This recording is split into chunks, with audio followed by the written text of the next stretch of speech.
Hello everyone, International Master Mat Bobulas here. Welcome to video series about Tarrasch defense. And today we are going to discuss another line. We discussed till now lines with d captures c5 and the main line with bishop g5. Today I would like to discuss with you some lines when white plays e3. And e3, this is the most classical line. Okay, let's start. Let's move to Tarrasch defense. d4, d5, knight c3, and now c5. And white can play e3 immediately in the move number 4, or slightly later. Let's maybe start to discuss with e3 in the move number 4. And after e3, immediately black has to play knight f6. And knight f6 is the most accurate move because you can see that knight defends d5 pawn.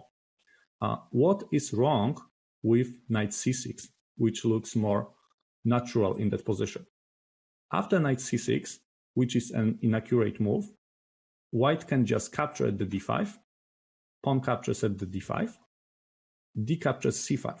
And take a look, black cannot capture that pawn at the c5 with bishop, because white has got very strong pressure over d5 pawn. So that knight c6 move is an inaccuracy. Okay, let me move back slightly. Okay, knight f6. Now white also develops knight goes to f3. So black, knight c6. And you can see that position is very symmetric. Of course, white can capture, c captures d5 at the moment, but black of course captures with a pawn, and we've got a transposition into the another line with e3. But white can also play a3. The idea of playing a3 is to capture that pawn at the c5. White wants to capture pawn at the c5, and later white wants to play b4, attacking bishop, and white has got very strong pawns on the queen side. This is why black also makes move a6. And idea of playing a6 is not only to take control over b5 square, but also it makes a space for the dark square bishop. So if bishop captures c5, later bishop can move back to a7, and bishop at a7 is very, very safe. Okay, so white captures at c5, bishop captures c5, white plays b4, and of course black bishop goes to a7. Okay, white develops bishop, and now black has to keep king safe, so castling.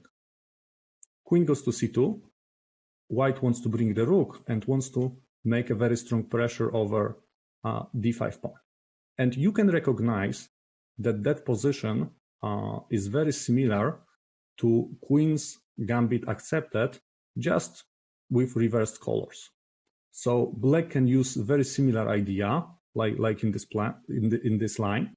White can play queen e7, then rook d8, and try to push pawn to the d4 square. So queen goes to e7, rook d1, rook d8. Now you can see that black attacks d4 once, 2, 3 times, right? So d4 square is very well attacked. Bishop e2, so d4 in that position. Okay, white has to capture. For black, better is to leave bishop, right? Better is to capture with a knight. Knight captures, bishop captures, castling, and black makes very important move e5. And you can see that position is kind of equal, and black has got extremely strong bishop at the d4 that attacks on both diagonals, and it also black in the next move is going to develop their light square bishop. So this is the line when white plays e3 in the move number 4. Okay, so let's move back to the later e3 line. C captures d5, of course black captures with a pawn. Knight goes to f3, knight c6, okay, and white plays e3. E3 move protects d4 square and it protects d4 pawn, but there is one big problem with it, is that dark square bishop. It's not so easy to find a good square or good place for that bishop because it cannot move on the diagonal, because e3 pawn is blocking the bishop. So this is in that position. Black, of course, is just going to develop their pieces. Knight goes to f6. And now main move for white is to develop bishop to e2, of course, is the main line. And another possibility is to play bishop b5, but we are going to discuss that in the end. Okay, so bishop goes to e2, a6. a6 is very typical idea in Tarrasch defense, and that idea is to, as I said before, the idea is to make a space for dark square bishop, because the best diagonal for dark square bishop is diagonal a7 g1, because bishop not only can attack white's king, but even more important, bishop can attack d4 square and support isolated pawn in moving forward. Okay, white makes castle, and now bishop goes to d6. Okay, white was waiting for black to develop bishop, because now white can capture, decapture c5. Of course, this is much better version for white than capture that one move before, because if white captures that immediately, bishop captures pawn at the c5, and if white waits for bishop to move, bishop is moving here, and bishop captures the pawn, and white wins a tempo in that case. Bishop captures c5, and white plays b3. Of course, the idea of playing b3 is to develop bishop to b2 and then move knight, and you can see that that bishop takes control over d4 square. It also attacks black's knight at the f6. Okay. But black makes a castle, bishop goes to b2, and you can see that white is trying to play knight a4 in the next move, and it also attacks the bishop. Okay, so black can move back bishop a7, rook goes to c1, and now it is possible for black to play d4, because you can see that black attacks the d4 square 1, 2, 3 times. And white also defends it 3 times. But I think that it's not a good idea to push that pawn forward.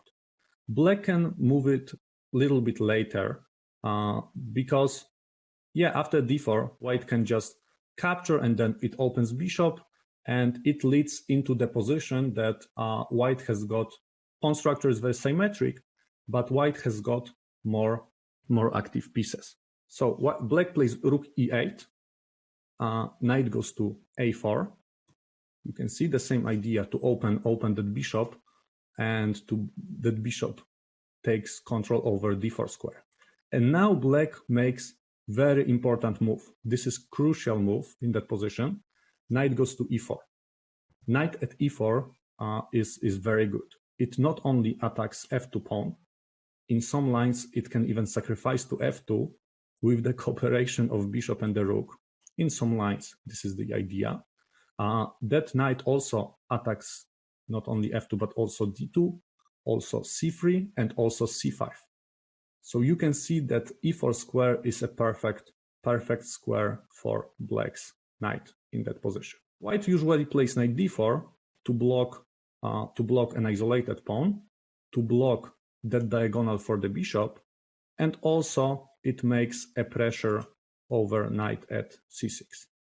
But black can play queen d6, and the idea of that move is not only to defend c6, right, from capturing, but it also, in the future, it is possible to play bishop b8 and create a checkmate threat at h2 square in that position. And black, in that line, black is not pushing that pawn forward, because it's not so easy at the moment, but black is trying to create threats and create attack with minor pieces, with queen and with a rook.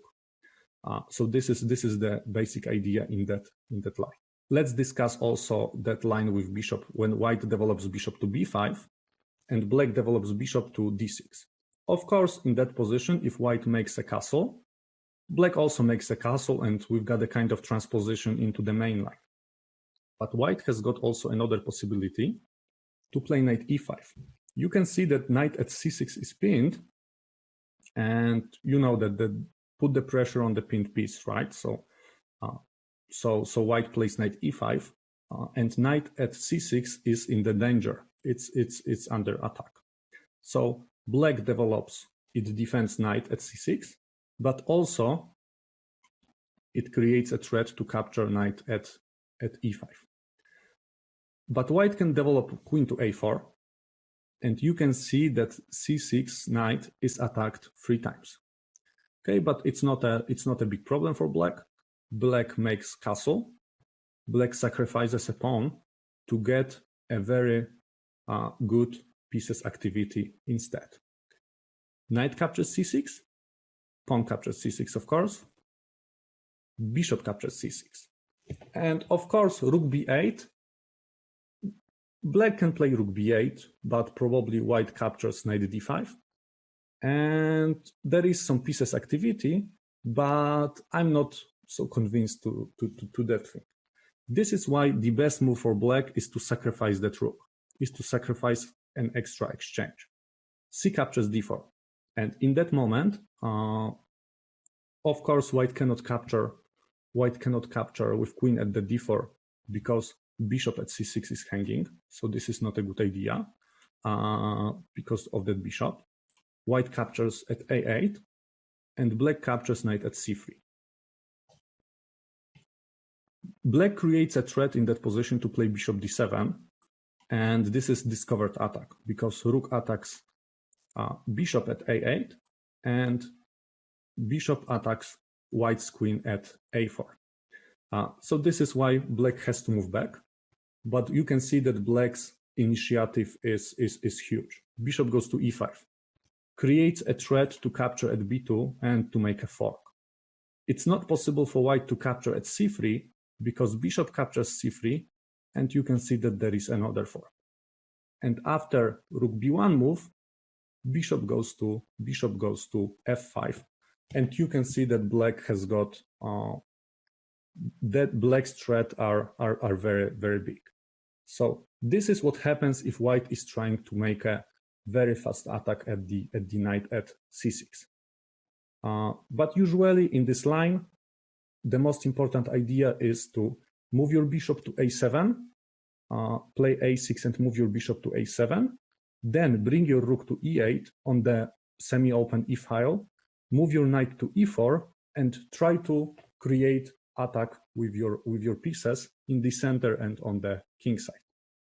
Thank you very much for watching that episode. Hope to see you next time, and bye.